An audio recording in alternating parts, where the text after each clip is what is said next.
What's up, everyone, and welcome to the weekly Q&A. For our first question, Mr. J.D. Rice asks if it would have made sense for Maul to appear in Obi-Wan Kenobi. Obviously, this is coming off of that Hollywood Reporter article that said, they had some source that was saying that Maul was going to be a major part of the show and then was written out during a retooling, but then Lucasfilm employees came out and said, nope, that was never going to happen. He never came in to shoot anything. But would Maul have fit at all anyway? I don't know that he has a place in this show. He's had his time.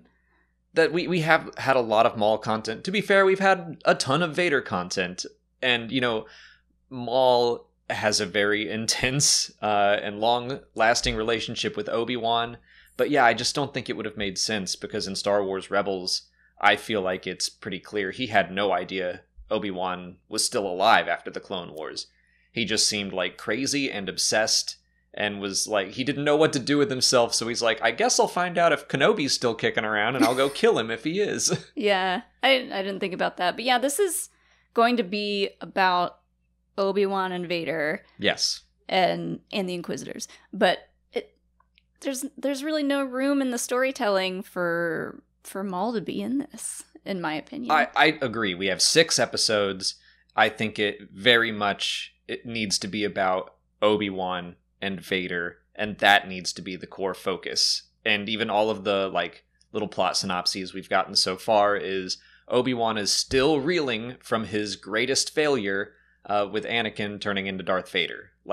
That sounds like it is the focus of the show, and I think it's smarter to keep that focus instead of having it a greatest hits of all of Kenobi's enemies from the past. Yeah, and I also feel with a show like this that's going to be featuring Vader as the main big bad, that's gonna, if Maul were in this, that would totally downplay Maul as a villain, and we don't want to do that. That would be kind of funny though, if he gets overshadowed again. He's chasing Kenobi around and he's I'm too busy to deal with you, Maul. And it's in the Lego Batman movie when the Joker says I'm your greatest arch nemesis, and Batman's oh, greatest? And he doesn't feel they're on the same level. Their relationship is lopsided. Mm-hmm. That's kind of how I think Kenobi would view Maul in that moment.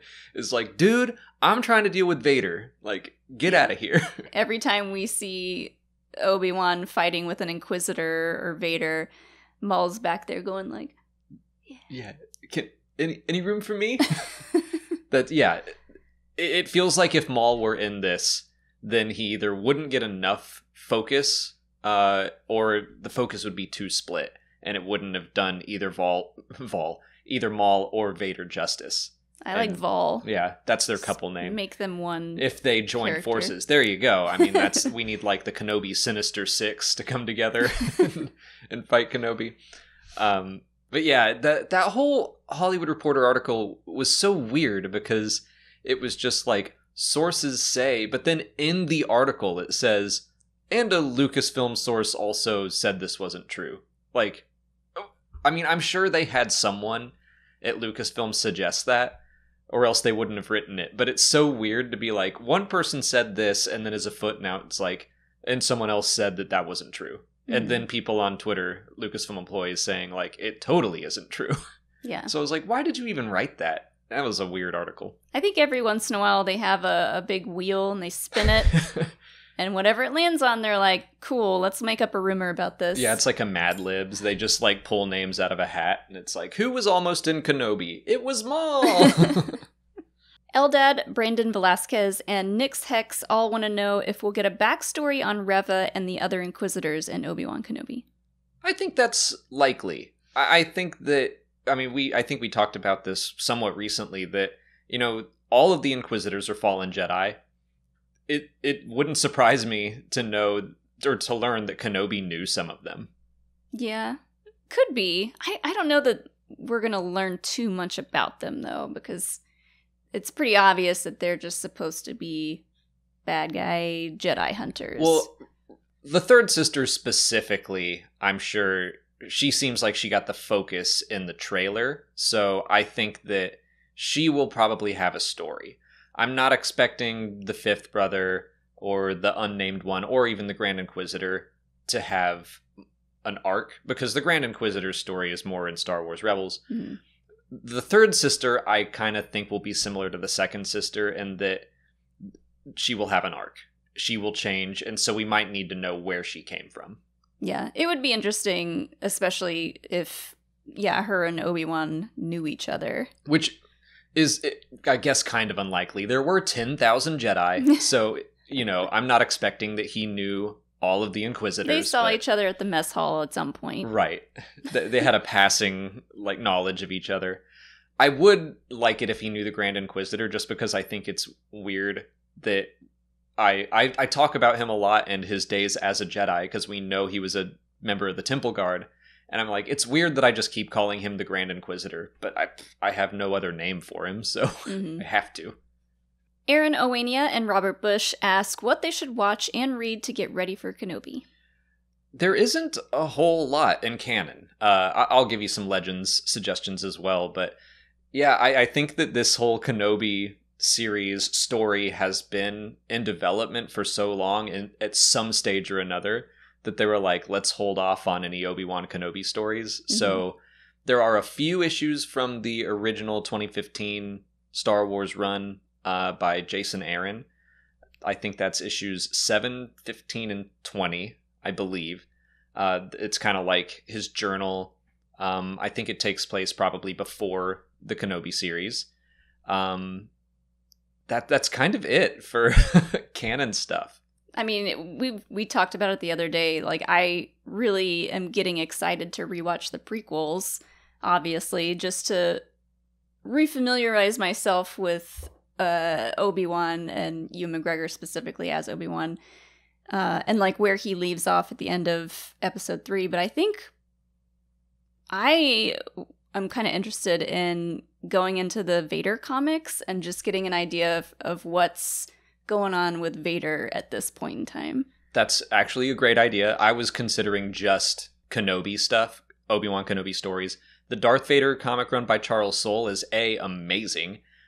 B, it's dealing with Darth Vader, and he will be a significant part of the series. It also talks about the Grand Inquisitor and the Inquisitors as a whole, kind of an introduction to them. So that's a 25-issue run that is fantastic, and will probably give you a good idea of where Darth Vader's head might be at, even though it's pretty well before the series takes place. Mm-hmm. I'd also maybe recommend the Ahsoka book by E.K. Johnston. There is a chapter about Obi-Wan in there. There's also an Inquisitor in that story. Bail is in it. Bail's in it. And it just gives you a good idea of, the state of the galaxy. So anything like that, Ahsoka, The Bad Batch, Fallen Order, might be good to check out. Which you can watch us play, specifically me play, every Tuesday this month. We're doing a Fallen Order playthrough. And for Legends stuff, I would recommend Kenobi, the novel by John Jackson Miller. That one is kind of it's got a good bit of greatest hits about a lot of people that Obi-Wan has known, as well as Tatooine and its history during that time. I don't think any of it's really going to play into this series, but it's still a good book. Eli is Do or Do Not 7 wants to know how Obi-Wan will tackle helping those around him without using the Force or his lightsaber in the series. Speaking of the Kenobi novel, that's one of the really fun things to see him do. It's in his early days on Tatooine, and he runs into problems, and he's grappling with, this idea that he wants to help people who can't help themselves. That's like the Grand Inquisitor says, it's just an itch that they can't help themselves. They can't just sit by and let injustice stand. So him finding creative ways to hide his usage of the Force or his lightsaber, that's a highlight of that novel for me. I don't really see him sneakily using the Force itself to help people around town. We did see that moment in the trailer where it looks like he's working on something and there's a bunch of people walking around, so maybe he's just offering up free labor to keep himself busy, to keep his mind busy, and to also help people in that way. I think that we're not going to see him using the Force on Tatooine. My current theory is that the Inquisitors will show up for whatever reason, and then he needs to lure them away. So I kind of think he's going to go off to other planets and be very much like, look at me, using the Force, waving my lightsaber around, like trying to make a big scene. But we also do see him in the teaser using a blaster instead, which we know he thinks is so uncivilized and against his nature. Mm-hmm. So I think we're going to see a mix, but I don't know that we're going to constantly see him having to hide his abilities. What if we get a broom boy call out and we just see him subtly use the Force to get the broom and then sweep in his cave? Yeah, I wonder if he uses the Force like a lot in his little hut. Yeah. Just to let it all out, and then whenever he's outside, he's like, no Force, Obi-Wan. Yeah, we're definitely going to see him. It's home only. Meditate and use the Force in that way. Sure. Mitchell Mueller and Caleb Diaz ask for tips for their first time going to Star Wars Celebration. Yeah, so Celebration tickets went back on sale this past week. Saw a lot of people getting tickets and announcing that, yay, we're going to make it, and a lot of people that we're looking forward to seeing there. This is only our third Celebration, but I don't know. I just tell people to see as much as you can. Like, you're gonna be exhausted these days. Mm-hmm. Just accept that. Push through. Hydrate yourself. Yes. Eat enough. But try to do as much as you can. Go to some of the smaller panels. Like, I guess my advice would be don't stress out too much about the big panels and getting into those. Mm-hmm. Like, even if you're not in the main room, I love watching videos of people reacting to trailers when it's like they're just in the convention hall watching the big screen together, and it's still a huge crowd. Mm-hmm. There's still so much energy. Like, people make a big deal about getting into the room, and it's fun, but you're going to have fun no matter where you watch it. Yeah. Wear comfortable shoes. Bring a comfortable backpack, because if you're planning on spending any money, which, you know, most people are, there's a lot of cool stuff to buy there. Make sure you have a way to carry it around so your, like, arms aren't full the whole time. What else? Should have asked our friend Zach. Our friend Zach got a tattoo last time, and he probably had some advice. He got it on his leg. He would say, don't do that. Yeah, well, he got one on his leg, and he regretted that. So keep tattoos, above the waist, arms and face only. Yeah. Especially if you're going to be doing a lot of walking. If you want to, get things signed, like if you have a poster or something, make sure you have like a poster.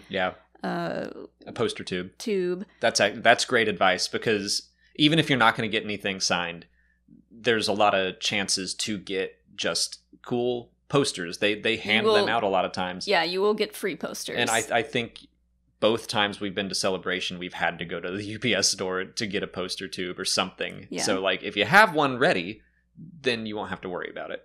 Yeah. And, yeah, hydration is really good, too. I don't know if they're going to be selling drinks in the exhibitor hall like they did last time because of COVID, but fingers crossed, because there's nothing better than, like, having a beer and walking around. Yeah. Super fun. Yeah.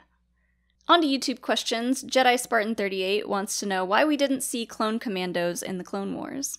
Yeah, that's interesting, because they were created in the universe before the Clone Wars series came out, so why didn't we ever see them? Technically, the Bad Batch are clone commandos, and ARC troopers are advanced recon commandos, but yeah, we never saw the clone commandos until the Bad Batch, and I guess they just didn't want to make new models.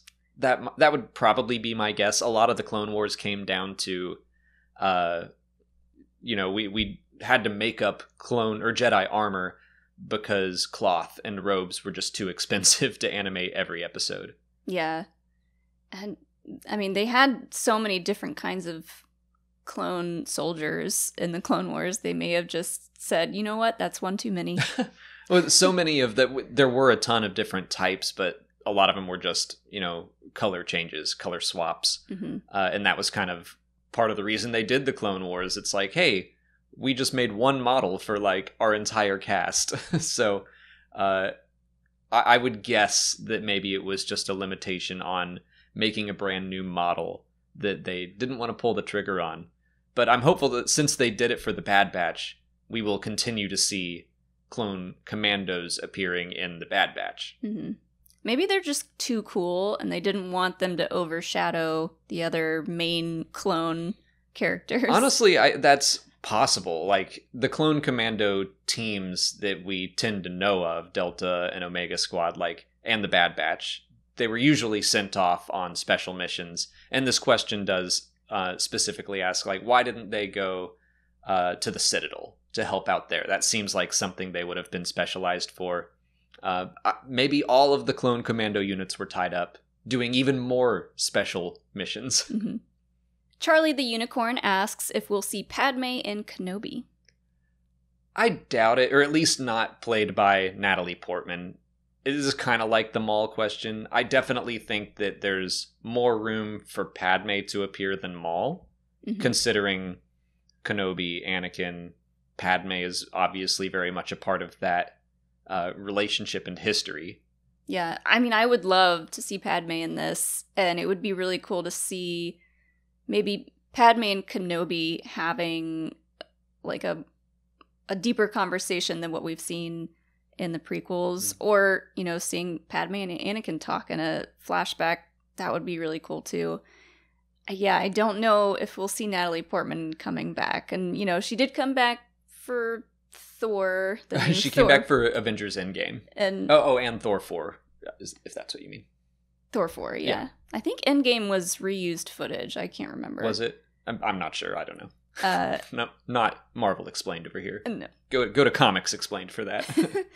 But yeah, if we couldn't get Natalie Portman back, we could still maybe squeak Padme into a flashback if she were like in the background, kind of blurry, maybe.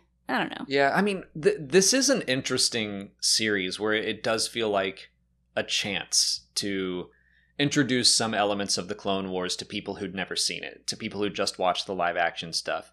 So we've talked about before, like, will Ahsoka appear? Will this be a chance for the live action people to learn that Ahsoka is Anakin's Padawan? Because she has never outright said that. Mm-hmm. She's said that she's a friend of the family, but people who have only seen the live action shows, they might not know that full relationship. So that could be a revelation. You know, I don't want them to do a whole lot of flashbacking, but I definitely think that'll happen and will be fun to see. I think it makes the most sense that we're going to see crossover characters with potential crossovers in the other live action shows. So yeah, Ahsoka, any other character that we might see in the future in live action. But I do like the idea of seeing something between Padme and Anakin, just like a distilled moment of the Clone Wars, like just to see a little bit more of their relationship, because like we see it start in Attack of the Clones, we see it end in Revenge of the Sith. Live action viewers haven't been able to actually see them as a couple so much. I wonder if we could get like a deleted or alternate scene from one of the prequel movies. I don't know that they're enough to work from with that, but it would be cool. Yeah, sure. I think I'd like to see something new, but that brings with it all of these, you know, the issues of de-aging, and that's a lot of technical complications they might not want to deal with. Yeah. Cypher Foxy wants to know if the Grand Inquisitor is the first brother, or is that a separate Inquisitor? We don't know. And I've had this question myself for a long time, that, you know, we have Grand Inquisitor, and then does it just jump to second sister, or is there a first brother or sister out there somewhere? This is, I think it was the last Q&A, or maybe the one before that, someone asked if they were going to be called the third sister, the fifth brother. And this goes into my theory that they're not going to use those terms because it's too confusing. I think they absolutely... Why do you think it's too confusing? For the general public, they're going to have this exact question. Is he number one, or is he Grand? And where's the first two sisters? Why is she number 3? I don't think it's too confusing. They did it in Star Wars Rebels, and no one questioned it. Like, you can keep up with that. I do think that Reva has a name for a reason, and I still think that they're probably going to use both. But I just don't see them ignoring all of their titles just for... I don't think it's too confusing for the general public.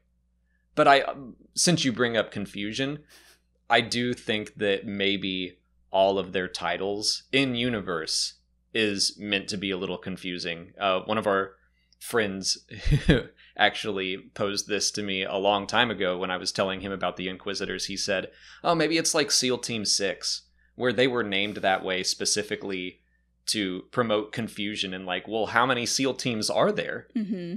Like, maybe that's why they're, fifth brother, seventh sister, whatever. And then we're all like, wait a minute, how many Inquisitors exist? And it's like, they can just keep adding numbers. We're going to be up to the 47th brother at some point. I'm the 32nd sister. Yeah. Yeah, I kind of would love it, though, if the Grand Inquisitor took a moment to just let everybody know that he's number 1. Uh-huh. He should do that.